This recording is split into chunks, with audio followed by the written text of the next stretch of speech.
اب جبکہ امریکہ کے وسط مدتی انتخابات میں 5 ہفتے سے بھی کم رہ گئے ہیں اور ڈیموکریٹس کو امید ہے کہ وہ کانگریس پر اپنا کنٹرول برقرار رکھ پائیں گے، بائیڈن انتظامیہ پیٹرول کی قیمتوں کو قابو رکھنے میں کچھ کامیاب ہو رہی تھی اور اس سال کے شروع کے مقابلے میں پیٹرول کی قیمتوں میں $1 فی گیلن سے زیادہ کمی ہو چکی ہے، باوجود اس کے کہ یوکرین میں جنگ کے باعث تیل کی قیمتوں میں اضافہ ہوا ہے۔ لیکن یہ اوپیک پلس کے پچھلے ہفتے کے اس فیصلے سے پہلے کی بات تھی کہ اگلے مہینے سے تیل کی پیداوار میں 20 لاکھ بیرل یومیہ کی کٹوتی کی جائے گی۔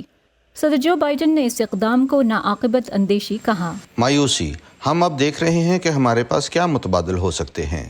امریکہ کے پیٹرول کے اسٹریٹجک ذخیروں سے خام تیل کی بڑی مقدار کے استعمال کی اجازت دینا ان متبادل اقدامات میں شامل ہے۔ اس کے علاوہ مارکیٹ میں پیٹرول کی نئی سپلائی ممکن بنانے کے لیے وینزویلا پر لگی پابندیوں میں ممکنہ نرمی کی جائے گی اور توانائی کی کمپنیوں کو قیمتوں میں اضافے سے ریکارڈ منافع کمانے پر ان پر تنقید کی جائے گی۔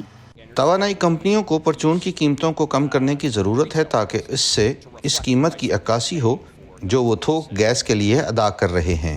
کانگریس تیل پیدا کرنے والے سب سے بڑے ملک اصلی معنوں میں اوپیک کے رہنما اور واشنگٹن کے اہم اسٹریٹجک اتحادیوں میں سے ایک سعودی عرب کو سزا دینے کے لیے قانون سازی پر غور کر رہی ہے۔ مبصرین کا کہنا ہے کہ ریاض کے ساتھ تعلقات تیل سے بڑھ کر ہیں۔ Whether they look at sort of legal implications.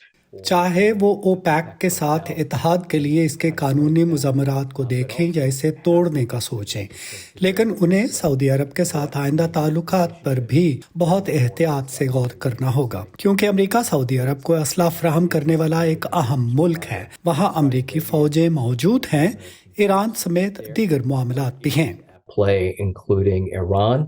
ایسے میں جب نومبر کے وسط مدتی انتخابات میں ایک اہم مسئلہ پیٹرول کی بڑھتی ہوئی قیمتوں کے باعث 40 سال میں افراط زر کی بلند ترین سطح ہوگا، رائے عامہ کے جائزوں میں صدر بائیڈن مشکل میں ہیں۔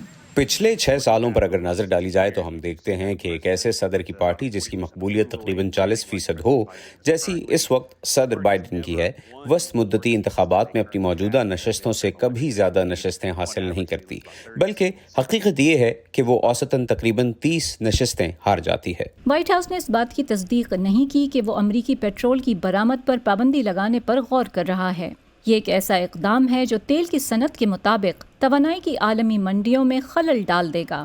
پیٹسی ودا کسوارا کے ساتھ فائزہ بخاری، وائس آف امریکہ۔